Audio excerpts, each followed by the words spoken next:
Hello and welcome to the 25th episode of Behind the Railway series, where we take a look at the stories of the Railway series and locate the real-life counterparts in history.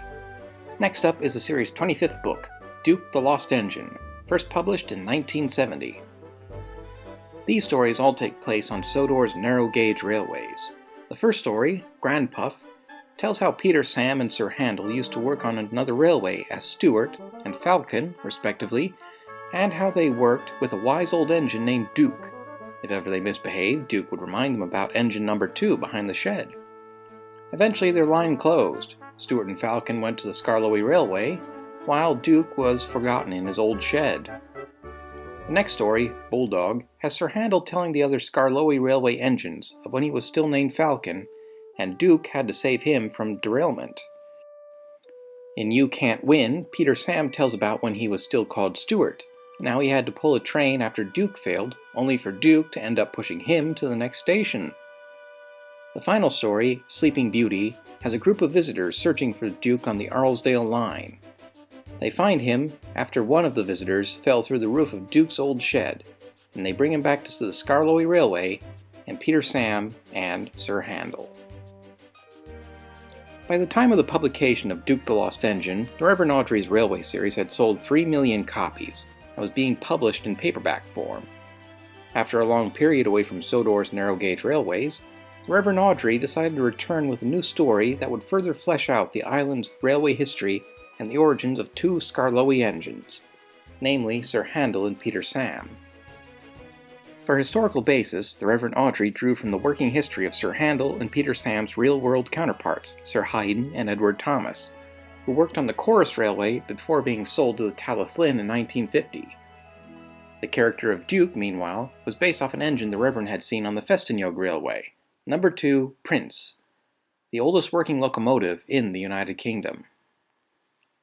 The stories in this volume are based somewhat off stories from the Festiniog Railway. For example, the story of Bulldog was based off a double-header pulled by Prince and another engine named Linda, where Linda derailed in front of the train. The water chain required to fill Duke was based off one that occurred on the Talyllyn Railway, which was later adapted into the movie The Titfield Thunderbolt. Furthermore, the reference to the engine number 2 being turned into a pumping engine happened to the Festiniog's Palmerston, who became a stationary boiler. As for Sleeping Beauty, the Reverend Awdry cited a story that happened in Brazil. A locomotive named Colonel Church worked on the Estrada de Ferro Madeira Mamore, but the engine was abandoned in the rainforest in 1879 after most of the railway building crew succumbed to malaria. She remained in the rainforest for nearly 30 years, being used by locals as a hen house, a bakery, and a water tank, before being restored to working order in 1912. Currently, she resides in the Madeira Mamore Railway Museum. Colonel Church's story is not the only one to inspire Duke's story, though. The other inspiration came from the Reverend Awdry's friend, Reverend Teddy Boston, who rescued a small mining engine that he brought to his own parish railway in 1962. Both Teddy Boston and the Reverend Awdry made appearances in the final story of the volume, as both a nod for their love of railways and Teddy Boston's own hobby of railway preservation. As for Duke's nickname of Grand Puff, according to Christopher Awdry, the nickname was used by the Reverend Awdry's grandchildren to refer to their grandfather. In his own words, the use of it as a title for one of his stories is a good indication that he was proud of it. By the time of Duke the Lost Engine's publication, the Railway series became so popular that there were a few knockoff versions appearing in bookstores. However, their stories could not match what the Reverend Awdry was churning out year after year. However, the Reverend Awdry was by now 59 years old and just become a grandfather.